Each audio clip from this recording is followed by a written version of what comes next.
Model হইতে সবাই পারতো না, তোমাকে অডিশন দিতে হবে, তোমাকে টিকতে হবে, তারপর তুমি মডেল হইতে পারবে।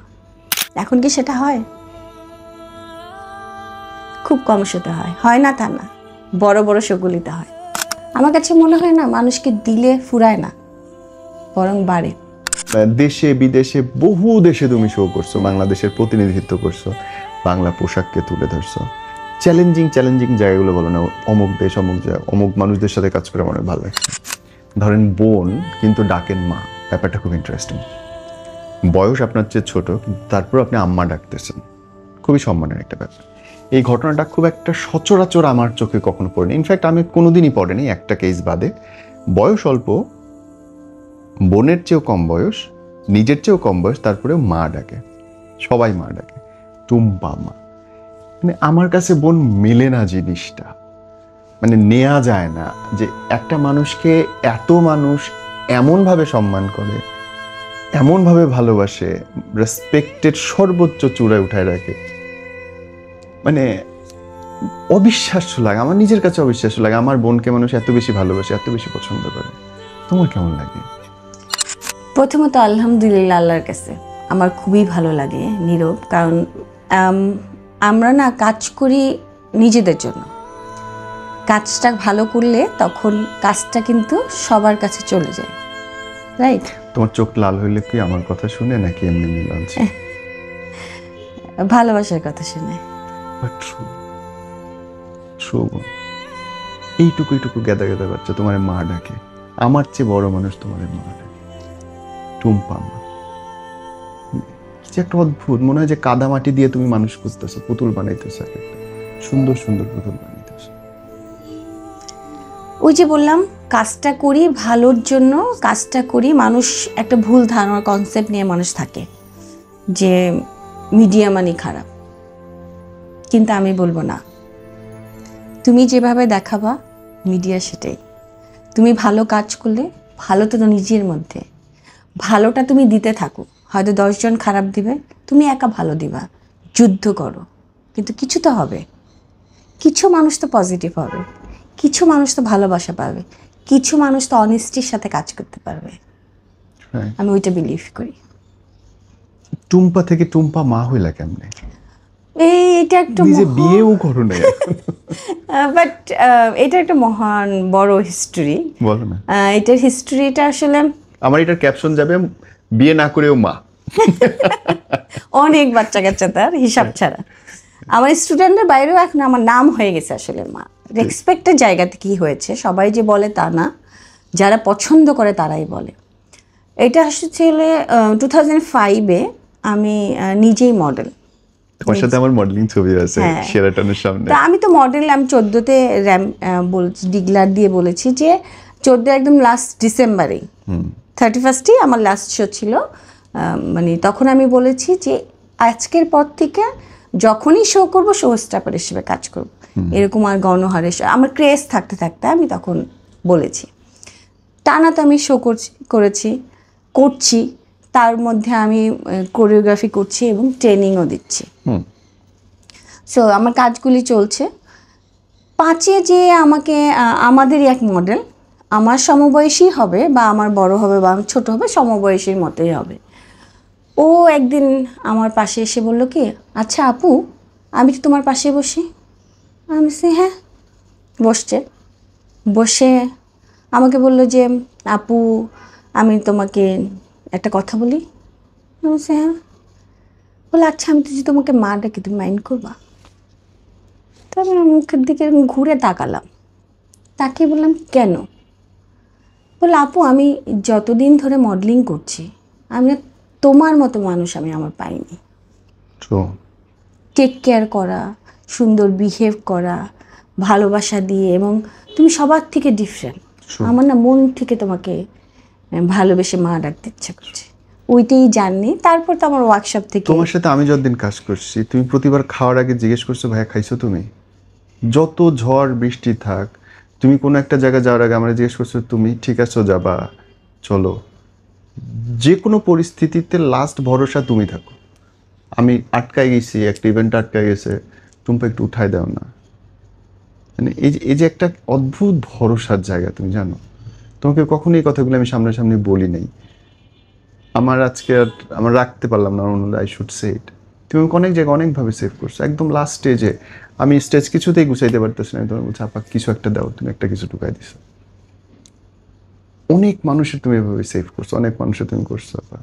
এটা ভালোবাসা থেকে করি। আমার কাছে মনে হয় না মানুষকে দিলে ফুরায় না, বরং বাড়ে। এটা আমার ফ্যামিলি থেকে শিক্ষা, আমার বাবার থেকে শিক্ষা। আর আমার আমার কাছে মনে হয় যে ফ্যামিলি না অনেক বড় একটা জায়গা। Right. তুমি যখন ফ্যামিলি থেকে কিছু একটা দেখবা ছোটবেলা থেকে, তখন না ওইটাই তোমার মধ্যে থেকে যাবে, রক্ত। এটা আমি বিলিভ করি। তোমার বাবা? আমার বাবা মা তো অনেক ছোটবেলায় মারা গেছে। কত বছর বয়সে? আমার তখন আমি প্রাইমারি স্কুলেই পড়ি, 94, 95। হুম। তো বাবাকে আমি বেশি দিন পাইনি, তখন 12, আর আম্মু মারা গেছে 13, এরকম। তারপর সংসারে হাল ধরলো কে? বড় ভাইয়া। আব্বু সরকারি জব করতেন, সেই সুবাদে বাবার একটা পেনশনে টাকা পেত। আর আমার বাবার যেহেতু নিজের বাড়ি, ওইটাতে আমরা থাকতাম। তখন কোনো ভাই বোন স্টাবলিশ না, সবাই ছোট ছোট। আমরা তো একদম ছোট, আমি আর রনি, আর বাকিরা তো ছোটই। আমার একটা বোনের বিয়ে হয়েছে, আব্বু শুধু একটা বোনের বিয়ে দেখে গেছে, আব্বু আম্মু, আর তার একটা বাচ্চা হয়েছিল। আর সবাই আনমেরিড ছিল। তো ভাইয়া তখন ফ্যামিলির ইটা ধরে, ভাইয়াই সবাইকে টেক কেয়ার করে। তখন বড় বোন বিদেশে যায়, সেজু ভাইয়া বিদেশ যায়। এইভাবে আস্তে আস্তে আস্তে আস্তে আমাদের যে বাড়িটা, আগে তো সবাই গার্ডেন ভিলা বলতো, খুব গাছ ছিল। আম্মু গাছ লাগাতে খুব পছন্দ করতো। পেয়ারা গাছ ছিল 3টা, আম গাছ ছিল, চালতা গাছ ছিল, বড়ই গাছ ছিল, মানে খুব সুন্দর। হাঁস মুরগি পালতো। তারপর ওগুলি কেটে চারোপাশে বাসা তুলে। মিস করো? মিস তো করি। বাবা কি নামে ডাকতো তোমাকে? মা। এই জন্য মনে হয় আসলে সবাই আমাকে মা ডাকে। এই যে জার্নি আপা, ধরো মিডিয়াতে এবং স্পেশালি র্যাম্পেতে সবচেয়ে সুন্দর মেয়েগুলো কাজ করে জেনারেলি। সেখানে থেকে তো অনেক কিছু হয়। সবচেয়ে বড় কথা, সবাই 3-4টা করে বিয়ে করতে পারে। তুমি একটা বিয়ে এখন পর্যন্ত করতে পারলে না। এইটা না আমি বিলিভ করি নীরব, যে অনেকে 3টাও বিয়ে হচ্ছে, অনেকে 4টাও বিয়ে হচ্ছে। কিন্তু বারে বারে তো আমরাই দাওয়াত খেতে যাচ্ছি, একসাথে যাচ্ছি। এইটা না আসলে আমি মনে করি এটা উপর আল্লাহর একটা ইচ্ছা, ইশারা। আল্লাহ যদি চায় সব হয়। এইটা আমি বিলিভ করি অন্ধের মতো। কারণ আমি কখনো তো মডেল হইতেই চাইনি, সেখান থেকে মডেল আমি। এবং মডেলিংয়ে এসে আমার জায়গাটা এত ভালো লেগেছে কাজ করতে, মানে আমার কাজটা র্যাম্প করতে, ফ্যাশন ওয়ার্ল্ডে কাজ করতে আমার খুবই ভালো লেগেছে। যে এটা আমার মনে হয় কি, তখন মনে হচ্ছে যে এটা আমার জন্যই মনে হয় তৈরি হয়েছে। আমাকে যদি বলো পরের জন্মে তুমি আবার কি হবে, আমি র্যাম্প মডেলই হব। সেম হিয়ার, আমি এই পেশায় থাকতেছি। আমার এত পছন্দ। তো আমি মনে করি যারা আসলে এই যে নেগেটিভ নিয়ে পড়ে থাকে, যারা আসলে মানুষকে নিয়ে কথা বলে, এইটা না কোনো ভিত্তি নাই। তুমি একবার চিন্তা করো, আল্লাহর চাইতে তো বড় কিছু নাই। তোমার একদিন মরতে হবে, তুমি মরবা, এরকম চিরন্তন সত্যি কথা। পৃথিবীতে জন্মাইছো মানে তুমি মারা যাবা, এইটার বিপরীতে তোমার কিছু নাই। মরতে হবে। তুমি যে এই যে টাকা পয়সা, ধন দৌলত, পজিশন নেওয়ার জন্য মানুষের সাথে এত নেগেটিভ করো, এগুলোতে কিচ্ছু যাবে না। তোমার কি একটু ভয় লাগে না? এটা কি মানুষের বিবেক কাজ করে না? মানুষ তখন বুঝে না যে আসলে এই যে এত কিছু আমরা করতেছি একটা এই দুনিয়াতে বেঁচে থাকার জন্য, এইগুলিতে নিয়ে আমি যাব না। যা থাকবে এটা কি, ভালো বিহেভ, ভালো কর্ম, তুমি যেই গুণগুলি করে গেছো, যা দিয়ে গেছো, সেটাই থাকবে। আপা এই বলছিলে যে মডেলিং এ আসতেই চাও না, তাহলে ঢুকলাটা কেমনে? আমি তো আসলে মডেলিং সম্বন্ধে কিছুই বুঝতাম না। এটা আমার ধ্যান ধারণার বাইরে। তখন তো আসলে টিভিতে ফ্যাশন শো দেখাতো না। একটা টিভি এফটিভি একটা কিছুদিন ছিল, ওইটা আসলে আমাদের সময় আমরা তেমন একটা পাইনি, জি। পাইলো তখন নেটে কিভাবে জানি ওইটা দেখা হয়তো, রাইট? আমাদের সময় তো বিটিভি ছিল যখন আমি মিডিয়ায় কাজ শুরু করি, বিটিভি, এটিএন আর চ্যানেলে আসছে। আমি যেই বছর আসছি, জি আমি যেই বছর আসছি সেই বছর প্রথম আলো আমার মানে জানা মতে 98-এ, আমি 98-এ শুরু, তখন আমি শুনেছি পত্রিকা আবার চ্যানেল আই এদের নাম, যদি আমি ভুল না করি। সো আমি যখন আসি আমার চাচার বিয়ে খেতে যাই 96-এ, বিয়ে খেতে যাই যখন চাচার ফ্রেন্ড মডেলিং করতো, আচ্ছা তখন আমাকে দেখে ভাইয়াকে বলে, চাচাকে বলে যে ওকে দেখতে মডেলদের মতো লাগে, দে না। তখন চাচা বলছে ঠিক আছে, আমার বড় ভাই তো গার্জিয়ান, আমি ওর সাথে কথা বলিনি। ভাইয়াকে অনেক চেষ্টা করে, ভাইয়া প্রথম রাজি হয় না, 1টা বছর লাগছে ভাইয়াকে হ্যাঁ করতে। ওকে তারপরে যে আমার জার্নিটা শুরু, এবং যেদিন আমি ফার্স্ট যাই সেদিন আমার হাতে টাকা দিয়ে বলছে, এই যে তোমাকে আমি টাকাটা দিচ্ছি, এমন কিছু করো না জানি তোমার জন্য আমাদের মাথা নত হয়ে যায়, এমন কিছু করো যেন আমরা গর্ব করতে পারি। মাশাআল্লাহ, ইউ ডিড ইট। আপা, দেশে বিদেশে বহু দেশে তুমি শো করছো, বাংলাদেশের প্রতিনিধিত্ব করছো, বাংলা পোশাককে তুলে ধরছো। চ্যালেঞ্জিং জায়গাগুলো বলো না, অমুক দেশ, অমুক জায়গা, অমুক মানুষদের সাথে কাজ করে আমার অনেক ভালো লাগছে। আমরা তো একবার জাপানে গেছি একসাথে, ওইটা তো চ্যালেঞ্জিং কিংবা অনেক ইন্টারেস্টিং, সেটা তুমিও জানো আমিও জানি। পুরো প্লেন ভাড়া করে গেছিলাম। ওইটা ছিল, আমরা আমাদের না 5 দিনের জার্নি ছিল না, বাট ইন্টারেস্টেড না, নাইস। মানে তুমি আমাকে ফোন দিলা, 2 দিনের মাথায় আমরা সব জোগাড় করলাম, গুছাই ফেললাম, এক রাতে গুছায় পরের দিন আমি সবাইকে করে, মানে আমি তোমার ভরসায় কিন্তু সব করেছি, কে আছে না আছে আমি জানি। আমি অনেক কাম তোমার ভরসায় করি যে তুমি উঠাই তো দিবাই, কত সুন্দরী প্রতিযোগিতা উঠাই দিলা। তো এইটা আমার জন্য একটা ছিল চ্যালেঞ্জিং। আর ফার্স্ট যখন আমি দেশের বাইরে যাই তখন আমি ইন্ডিয়াতে যাই রানী মুখার্জির নানির স্কুলে নাচতে। আরে বাপরে, হ্যাঁ নাচতে? হ্যাঁ, তুমি নাচতে পারো? এটা তো আমি জানতাম না। আমি মডেলিং করার পরে আমাদের একটা বাবু ভাই নামে একটা কোরিওগ্রাফার আছে, হ্যাঁ, তো বাবু ভাইয়ের সাথে লুনা নাচতো। হ্যাঁ, লুনাপা। হ্যাঁ, তখন আমি, রিনি, বৃষ্টি, আমরা তখন এক সার্কেল ছিলাম, তো আমরা ওই মজা করে নাচতাম, ফোক নাচতাম। মানে আমরা যে প্রফেশনাল নাচতাম তা না, ফোক নাচতাম। তো 2002-তে একটা নাচের জন্য কলকাতায় যাবে ওরা, রানী মুখার্জির রানীর স্কুলে নাচতে। তো আমাকে নিয়ে গেছে, আমাকে সাজাইছে বউ সাজাইছে। আমার কাজটা হচ্ছে আমি কিছু শর্টের মাঝখানে আমাকে আনবে, বউ সাজাবে, ওইরকম। তো ওইটা শেষ করার পরে দেবশ্রী রায়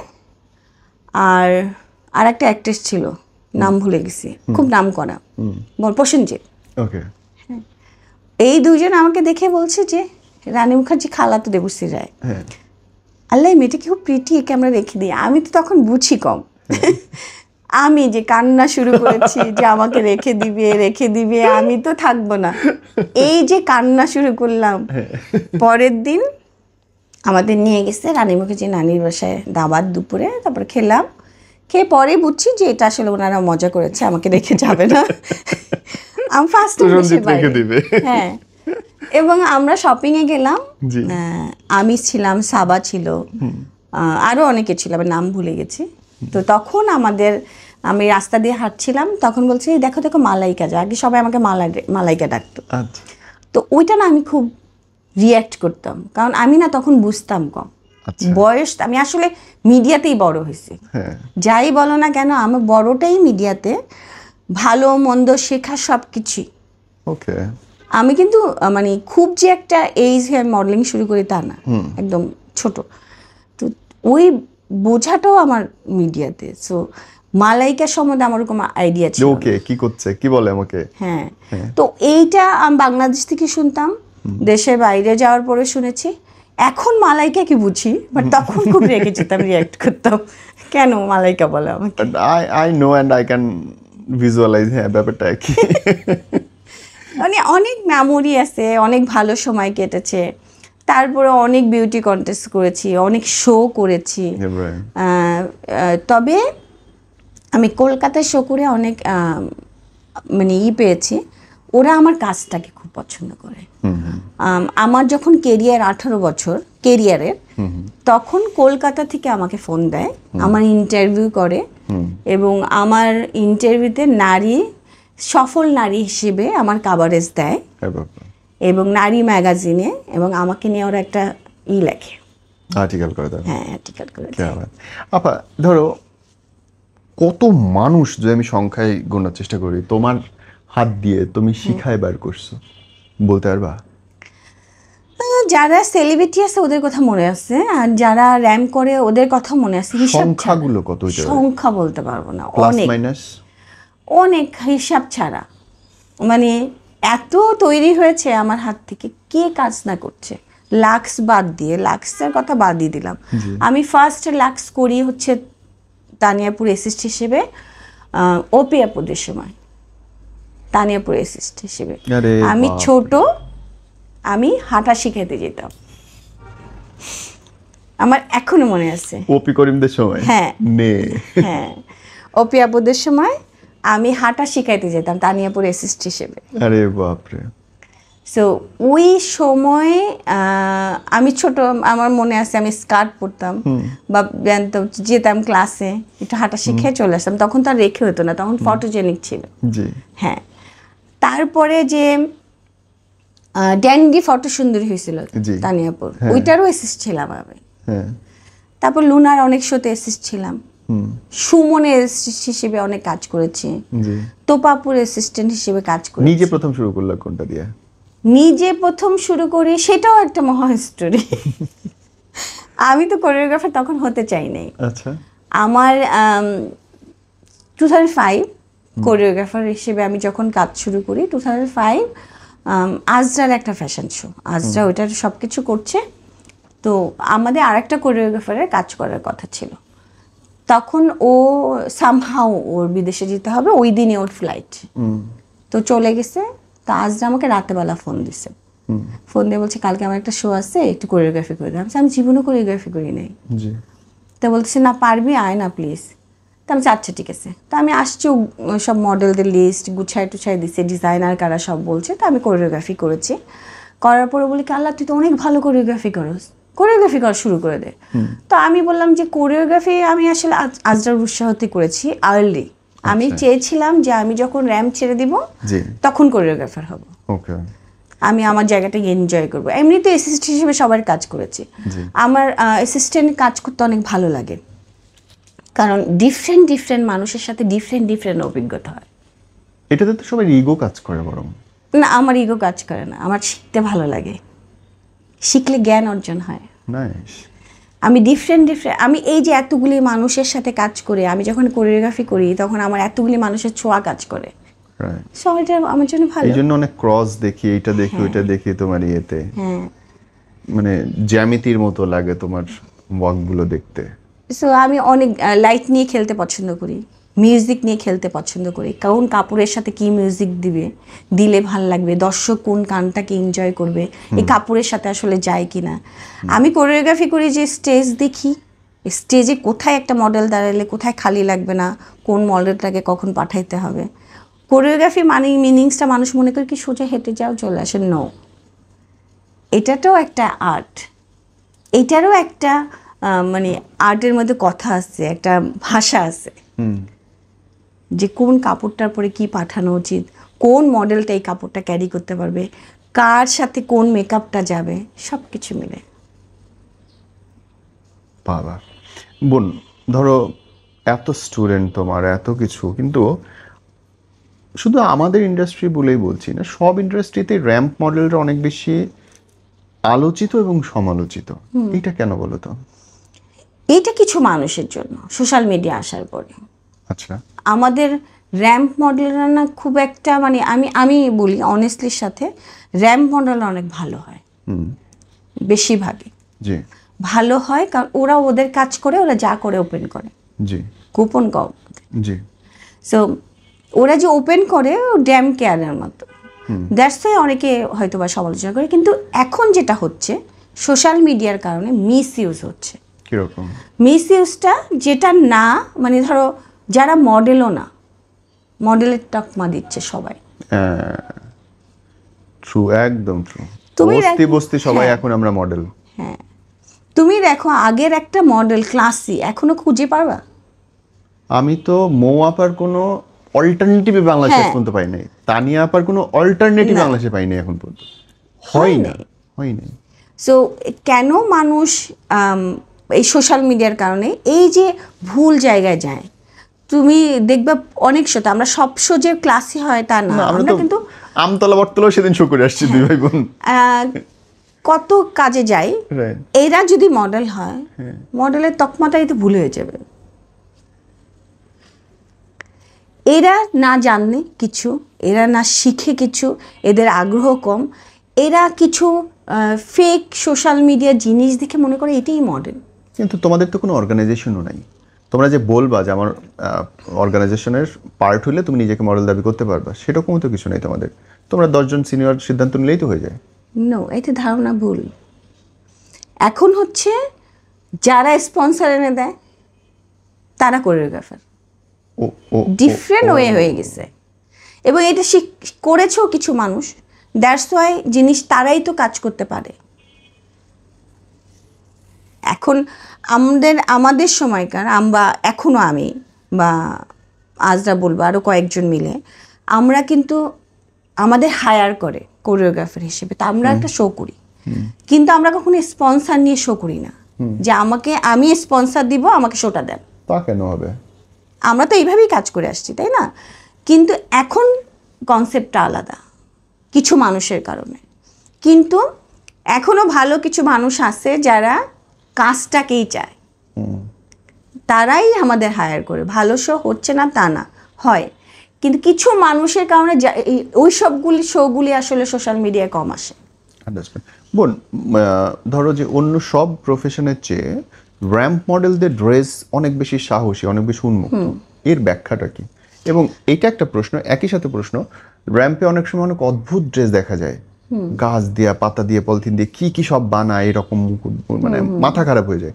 এই দুটো প্রশ্নের উত্তর তুমি আমাকে দিবে, আমার মাথায় ধরে না কি করতে। প্রথমে আমি ড্রেসটা নিয়ে বলি। জি। এটা হচ্ছে অনেক সময় ডিজাইনারদের যে কাজ শেখানো হয়, হ্যাঁ, তখন তাদেরকে থিম দিয়ে দেওয়া হয়। জি। যে কোনো ইনস্টিটিউটে যাও, তারা কাপড় দিয়ে কাপড়টাকে কিভাবে প্রসেসিং করে কাপড়টা বানাবে, জি। এই যে পাতা ফুল দিয়ে কাপড় বানানো, ড্রেস বানানো, এইগুলো একটা কনসেপ্ট। এক একটা ডিজাইনারকে কনসেপ্ট দিয়ে দেওয়া হয়, তখন তারা ওই জিনিসগুলিকে নিয়েই তারা যে একটা ডিজাইনার হয়েছে, তারা যে তাদের মধ্যে ক্রিয়েটিভিটি আছে, তখন তারা এইটাকে কাজ করে, শিল্পকর্ম বানানোর চেষ্টা করে, শিল্পকর্ম করে, এবং সেটাকেই মডেলদের দিয়ে ওইটাকেই ফ্যাশন শোটা করানো হয়। এটা জাস্ট তাদের যোগ্যতা, তাদের গুণ, তারা পারে কিনা, এটা হচ্ছে কনসেপ্ট। এটা ডিফারেন্ট একটা, যে তাদের মধ্যে ওই এটা আছে কিনা। এই কারণে শোটা যখন হয়, পাতাত বলো, আমরা তোমার ফয়েল পেপার গায়ে পাচায় শো করেছি, আমি এমনও কনসেপ্টে শো করেছি আমার এক চেহারায় 2টা ফেস করা হয়েছে, ড্রেসটাও 2টা ছিল।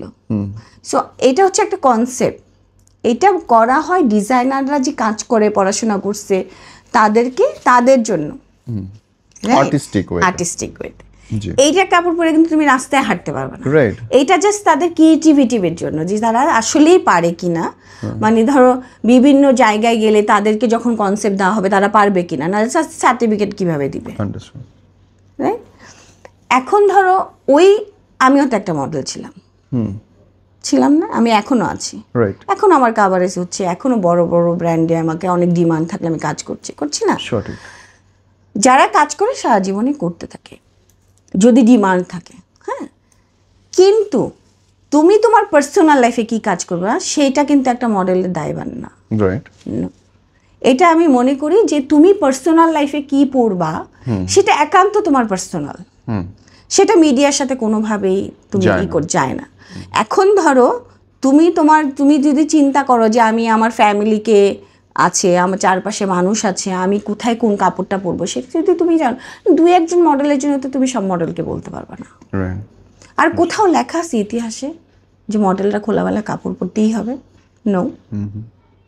তার মানে এটা হচ্ছে ব্যক্তি দায়। ব্যক্তি দায়। আন্ডারস্ট্যান্ড। আবার এই অভিযোগও তো করে আপা যে যারা মডেলিং করে তারা অনেক বেশি নেশায় জড়িয়ে যায়, এটা কি খণ্ডনযোগ্য নাকি এটা সত্যি? এটা আসলে কিছু মানুষ, এখন ধরো ফ্যাশন মুভিটা দেখে মানুষের শিক্ষা নেওয়া উচিত। অবশ্যই অবশ্যই, তাই না? ওইখানে কিন্তু পরিণতি কত ভয়াবহ ভয়াবহ হয়। ওখানে কিন্তু শিক্ষার জন্য তোমাকে মেসেজ দিছে, রাইট। তুমি মেসেজটা নাও। তুমি একটা মুভি কেন দেখি আমরা? মেসেজ নেওয়ার জন্য। রাইট। হয় বিনোদন, এন্টারটেইনমেন্ট এন্ড এডুকেশন, হ্যাঁ দুইটাই, হয় বিনোদন নাহলে শিক্ষা। শিক্ষা যে কোনো হাসির মুভিও হয়, হাসির মুভির মধ্যেও একটা শিক্ষা আছে। অবশ্যই সব কিছুর মধ্যে একটা পজিটিভ নিউজ থাকে, তোমরা সেটা নাও না। এবং শেষে গিয়ে ইতিবাচকটাই জয় হয়, হ্যাঁ ভিলেনটা হেরেই যায়। তো তোমার তো আসলে জানতে হবে তুমি তোমার পার্সোনাল লাইফকে মিলাইতে পারো না। এখন ধরো এই যে কনসেপ্ট শুরু হয়েছে, ভুল কনসেপ্ট যে সবাই মডেল হতে পারে না। ক্লাসি এই যে মডেল তুমি দেখতেছো, এরা তো ক্লাসি জায়গায় কাজ করতে পারবে না। পারবে না, না। কে তাকে ভাড়া করবে নিজের ছবি তোলার জন্য? হ্যাঁ, ভালো শো কিন্তু হয়, কিন্তু ওটা দেখে কে? ইনভাইটেশন কিছু গেস্টই থাকে। আগে শো দেখতো কারা? শোর গেস্ট ছিল কারা আমাকে বলো? পশ মানুষজন, একটা ডিজাইনার তার কাপড়টাকে যাদের কাছে বেচতে চায়, হ্যাঁ লঞ্চিং করবে নতুন কালেকশন সে দেখাবে, তখন সে একটা শো করে বা আরও 2টা ডিজাইনার নেয়, তখন শোটা করার পরে তারা একটা সিলেক্টেড লোকদের ইনভাইট করে। ওইখানে কিন্তু ফোন নিয়ে বা নিয়ে সারাক্ষণ ভিডিও করারই নেই, ওরা কালেকশন দেখতেই যায়। তো এখন ওইটাকে এই সোশ্যাল মিডিয়া আসার পরে মানে সবাই ফোনে ফোনে মনে করে যে হাতে সেলফি তুলে সেও মডেল, আসলে না। বোন, এই ধরো মডেলিংয়ের মতো একটা রিস্কি পেশায় সামাজিকভাবে কি তোমাকে অনেক কথা শুনতে হয়? প্রচুর হয়েছে। কেমন? কালো নিয়ে কথা শুনতে হয়েছে, শুকনা নিয়ে কথা শুনতে হয়েছে, আমি মডেলিং করবো আমাকে মেরে ফেলার হুমকি দিয়েছে। হ্যাঁ সেটা আমি ছোট, তখন আমার মোবাইল নাই, TNT ফোন ছিল, তো কারা দিয়েছে আমি জানি না। তখন তিন্নি মারা যায়, তারপর পরে এই কাহিনী যে আমি প্রায় বাসায় ফোন দিত, বাসা থেকে বেরোলে মডেলিং করলে মেরে ফেলবে। তো তখন তিন্নি মারা যায়, ফুপি ফোন ধরে একবার, তো ফুপি ফোন ধরার পরে ভাইয়াও 2বার ফোন ধরে, তারা একটু টেনশনে কাজ করে, স্বাভাবিক না? তো তখন যে আমি একদিন ফোন ধরে বলছি ঠিক আছে, আমি গেট খোলা রাখছি, আয় গুলি করে যায়। আমার ফোন রেকর্ড হয়, যে ফোন দিবা তুমি কে আমি বের করে ফেলতে পারবো। তারপর আর ফোন আসেনি। বাবা। এবং এমনও হয়েছে যে আমার তো আসলে মেজো ভাই বিদেশ থাকতো, যে ভাইটা মারা গেছে 2 বছর হয়ে যাচ্ছে, ওই মেজো ভাই বেঁচে থাকতে মেজো ভাইকে ফোন করে করে বলতো যে তোমার বোন তো এক একদিন এক এক গাড়িতে আসে, তোমার বোন তো এক একদিন এক এক জায়গা থেকে রাতেবেলা আসে। তখন আমার মেজো ভাই অনেক সিনকেট করেছে। তো বাংলাদেশে এসে না তুমি মডেলিং করতে পারবে না, এটা সেটা। তারপর আমি আমার জায়গাগুলিতে নিয়ে গেছি যে দেখো আমি কি করি, আমার সার্কেল দেখো। তারপরে এই যে ধরো আমি একটা এজেন্সি কাজ করি, এখন তোমার শুটিং করতেছি, রাত হলে কি তুমি আমাকে নামাই দিবা না? অবশ্যই দায়িত্ব। একটা টিভি চ্যানেলে কাজ করছি, রাত হলে কি চ্যানেলটা আমাকে নামাই দিচ্ছে না? হ্যাঁ। তারপরে আমি এই যে টিভিসি করছি, টিভিসির ইভেন্ট থেকে আমাকে নামাই দিচ্ছে না? তো এখন যখন একটা কাজ হয় তখন কিন্তু 200 মানুষ এখানে থাকে, লাইটিংয়ের লোক থাকে, সেটের লোক থাকে, যারা ফুড দেয় সেই লোক থাকে, ক্যামেরা থাকে, প্রোডাকশন হাউস থাকে, মেকআপ থাকে, ডিজাইনার থাকে, আর্টিস্ট থাকে, যারা টিভিসিটা বানায় তাদের টিম থাকে, প্রায় 200 মানুষ ছোট্ট একটা টিভিসির জন্য। একদম ট্রু, 200 মানুষ তো থাকেই। হ্যাঁ, তখন কাজটাকে নামানোর জন্য মানুষ বসে থাকে, কিন্তু বাইরের থেকে মানুষ চিন্তা করে আল্লাহ কি জানি হচ্ছে। এই যে যখন আমরা শো করি আমাদের ব্যাক স্টেজে, কত কিছু একটা ছেলে একটা মেয়ের দিকে তাকানোর সময় থাকে না, এবং ছেলে মেয়ের তো কোনো তফাৎ হয় না, তফাৎ থাকে না। তখন কাপড় চেঞ্জ করবে, তাড়াতাড়ি এসটি চড়বে, তার কিভাবে সে এন্ট্রি করবে ওই জিনিস নিয়ে থাকে। কিন্তু মানুষের কত ভুল কনসেপ্ট না, আমরা ভুল জিনিসটাকে দেখাই মানুষকে। কেন দেখাই? ভুলটা আমাদেরই। সুন্দর কথা বলছো, খুব সুন্দর কথা বলছো। আবার মডেলিং তাইলে যারা করতে আসে, করতে চায়, তাদের জন্য শিক্ষা বলো। যারা মডেলিং করতে চায় তাদেরকে আমি বলবো, বাংলাদেশে আমরা যখন মডেল ছিলাম আমরা কিন্তু মানুষ চিনতে কষ্ট হইতো। অল্প কিছুর অ্যাডফার্ম ছিল, ইভেন্ট কোম্পানি ছিল, রাইট? তখন আমরা ঘুরে ফিরে এশিয়াটিক, ঘুরে ফিরে মাইন্ডসে আমরা আমাদের সিভি বানাতাম, জমা দিতাম। জমা দিলে তারা যখন শো হইতো, কোরিওগ্রাফার হায়ার হইতো, তখন অডিশনের জন্য ডিজাইনার, কোরিওগ্রাফার এবং ইভেন্ট কোম্পানি যারা কাজ করবে সবাই বসে থাকতো, আমরা অডিশন দিতে যেতাম।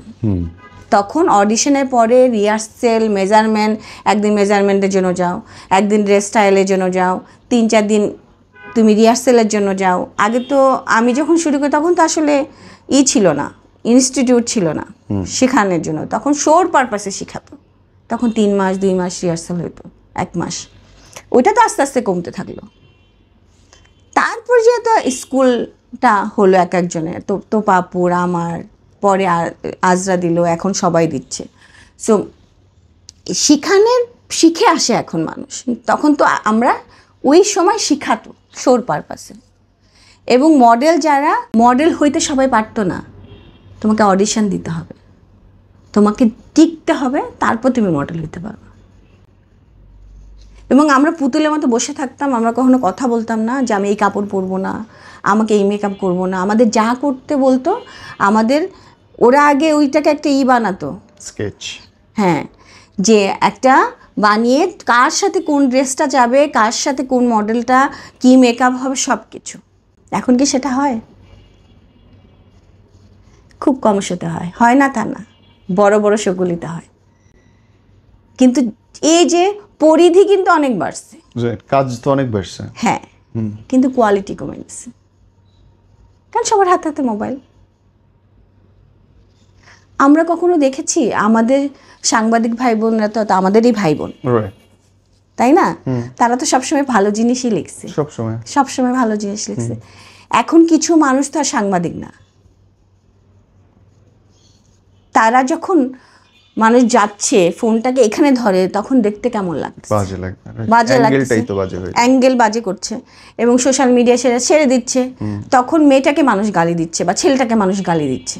এখন তুমি আমার ভাই, তুমি এসে বুবু বলে আমাকে হাক দিতে বলো, সেটা দূর থেকে যদি একটা মানুষ ভিডিও করে ছেড়ে দেয়, তখন যদি বলে দেখেন নীরব কি করতেছে একটা মেয়ের সাথে, ভিডিও সহ। এই যে ভুল কনসেপ্টগুলি যে আমরা মানুষকে দেখাই, এটা কি আসলে ভালো? এই কারণেই তো আমাদের সোশ্যাল মিডিয়ার কারণে, সোশ্যাল মিডিয়ায় ইউজের উপর ডিপেন্ড করে। তুমি ভালো কাজ করলে ভালো জিনিস দেখাচ্ছ, আর যারা ভালো করছে না তারা দেখাচ্ছে সেটাকেই মানুষ লুফে নিচ্ছে, মনে করতেছে এটাই হচ্ছে, আসলে তো এটা হচ্ছে না। আমি তো পুরো ফ্যামিলিকে বলবো, যে কোন মানুষের, আমাদের তো আগে আন্টিরা বসে থাকতো, মডেলদের থেকে আন্টিরা বসে থাকতো, খানা খাওয়াই দিত, আমাদের কাপড়টাকে রেখে দিত, তাই না? আমার তো আব্বু ছিল না, কিন্তু প্রত্যেকটা আন্টির প্রিয় ছিলাম আমি, ফেভারিট, সবাই আদর করতো। মুনমুনাপুর আম্মু, তানিয়াপুর আম্মু খানা মাখায় খাওয়াই দিত। আমরা তানিয়াপুকে যে কী জ্বালাইছি, ফ্রিজে খাবার আন্টি রেখে দিত, রাতেবেলা আমরা সবাই রিহার্সেল শেষ করতাম, তানিয়াপুর বাসা থেকে যেতাম, রাতেবেলা ফ্রিজে সকালবেলা খানা নাই, আন্টি একটু বলতো তানিয়া তোর মেয়ে ছেলেবেলা তো আমরা খানা খেয়ে ফেলতেছে। মানে আমরা অনেক জ্বালাইছি তানিয়াপুকে। ইনফ্যাক্ট আমি এখনও জ্বালাই। আমি তানিয়াপুর কাছে গেলে আমার পুরো ব্রেনটাকে খালি করে নিয়ে যাই।